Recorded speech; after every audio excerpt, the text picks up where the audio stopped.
Assalomu alaykum aziz o'quvchilar. Bugun mana 21 oktyabr. Qanday kun?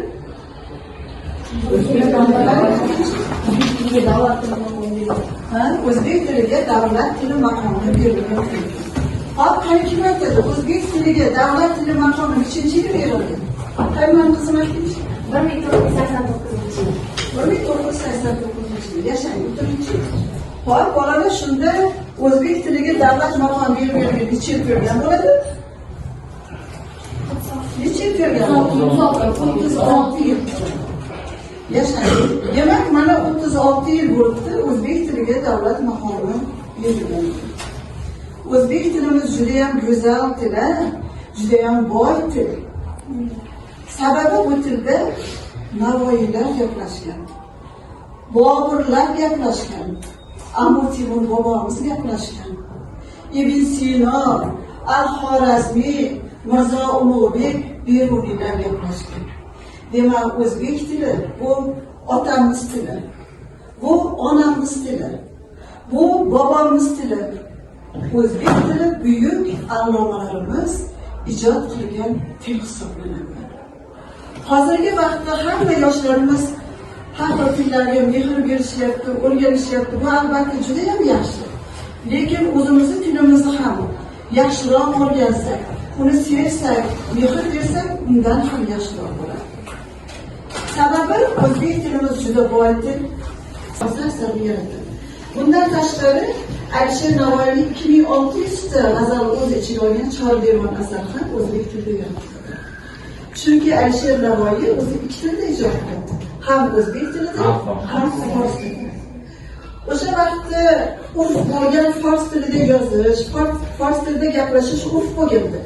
Lekin o'sha paytda Alisher Navoiy o'zbek tilini fors tilidan kam emasligini, uni nihoyatda go'zal til, boy til ekanligini va ma'lum bir jihatlari bilan fors tilidan ustunligini o'zini asarlarida isbotlagan. Alisher Navoiy o'zbek tilida Hamsa asarini, Chordevon asarini, Muhokamatul Lug'atayn, Majolisun Nafois, undan tashqari Mezonul Ag'zol, Lisonut Tayr kabi asarlarni o'zbek tilida yaratgan.